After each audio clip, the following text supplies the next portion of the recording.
अऊज़ु बिल्लाहि मिनश्शैतानिर्रजीम बिस्मिल्लाहिर्रहमानिर्रहीम अल्हम्दुलिल्लाहि रब्बिल आलमीन अर्रहमानिर्रहीम मालिकि यौमिद्दीन सदक़ल्लाहुल अज़ीम। सूरत फ़ातिहा की तर्जुमे से पहले कुछ इब्तदाई बातें सूरत फ़ातिहा के हवाले से। एक तो ये सूरत मक्की सूरत है। मक्की सूरत से मुराद ये है कि कुरान मजीद के अंदर दो तरह की सूरतें हैं, एक सूरत मक्की हैं, कुछ सूरतें मक्की हैं, कुछ मदनी हैं। मक्की सूरतें उनको कहा जाता है जो हिजरत से पहले नाजिल हुई, और मदनी सूरतें उनको कहा जाता है जो हिजरत के बाद नाजिल हुई।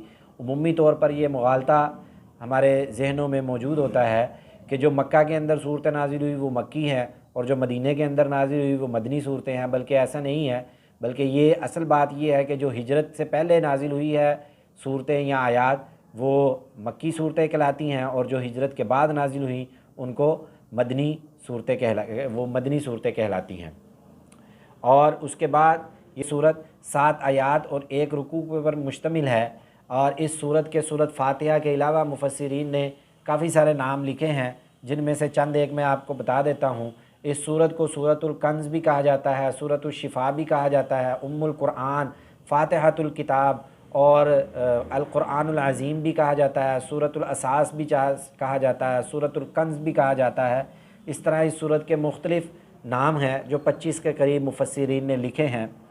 और उसके बाद फिर इसका शान नुज़ूल है जो एक बहुत मारूफ़ है कि नबी अकरम सल्लल्लाहु अलैहि वसल्लम जंगल में जाते, और जंगल पर जाने के बाद जंगल में जाकर जब इबादत करते तो एक शख्स नबी अकरम सल्लल्लाहु अलैहि वसल्लम के पास आता, जो हुज़ूर नबी अकरम सल्लल्लाहु अलैहि वसल्लम को अपने पास बुलाता।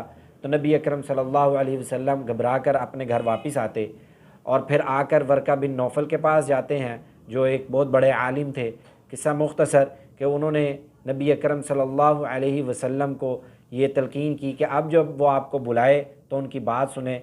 तो वो जब नबी अकरम सल्लल्लाहु अलैहि वसल्लम ने उनकी बात सुनी तो नबी अकरम सल्लल्लाहु अलैहि वसल्लम को उन्होंने बताया कि आपको इस उम्मत का नबी बनाकर भेजा गया है। आप पढ़ें अशहदु अल्ला इलाहा इल्लल्लाहु वहदहु ला शरीका लहू व अशहदु अन्ना मुहम्मदन अब्दुहु व रसूलुहु। और उसके बाद नबी अकरम सल्लल्लाहु अलैहि वसल्लम ने इरशाद फरमाया कि हज़रत वो जिब्राईल अमीन थे, और उन्होंने फिर मुझे ये सूरत सारी अल्हम्दुलिल्लाह से लेकर वलज़ालीन तक आखिर तक ये सूरत मुझे कहलवाई, और ये नबी अकरम सल्लल्लाहु अलैहि वसल्लम पर यह सूरत फ़ातिहा नाजिल हुई।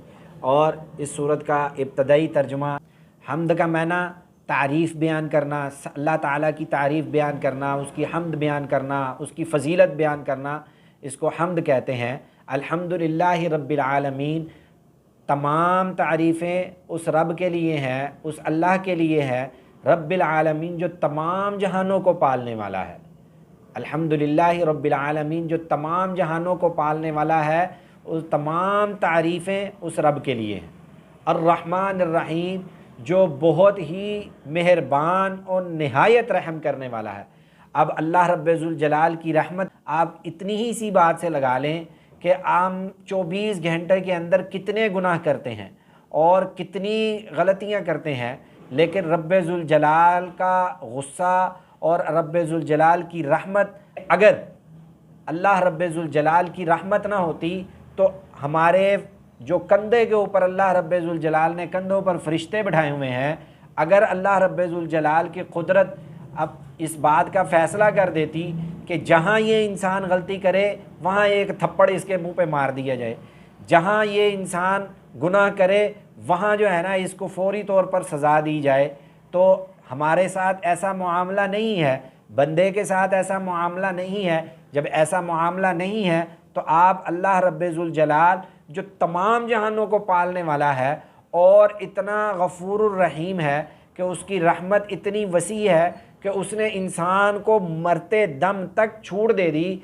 कि जब तक तू मरेगा नहीं तेरी तमाम की तमाम गलतियों को मैं बर्दाश्त करता रहूँगा।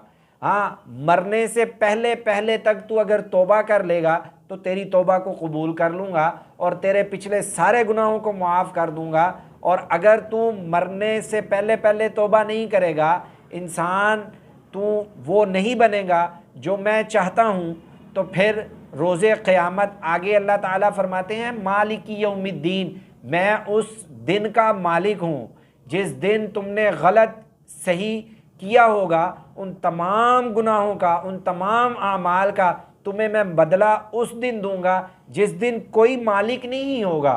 उस दिन सिर्फ मैं मालिक होऊंगा, मेरे अलावा कोई मालिक नहीं होगा। अल्लाह ताला फरमाते हैं कि फिर उस दिन मेरी रहमत तो होगी, लेकिन सबसे पहले तुम्हारा मैं हिसाब करूंगा, सबसे पहले तुम्हारा हिसाब किताब होगा, फिर जो है ना वो मेरी रहमत होगी।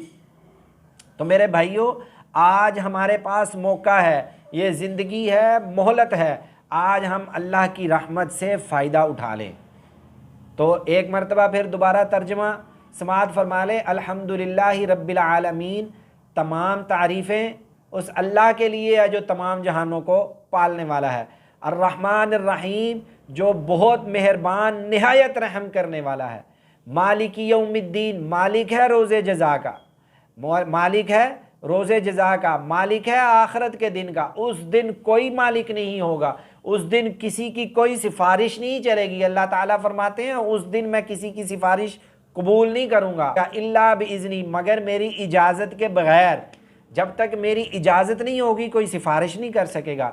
अल्लाह ताला से दुआ है कि अल्लाह ताला हमें कुरान मजीद को पढ़कर समझकर इस पर अमल करने की तौफ़ीक़ अता फ़रमाए।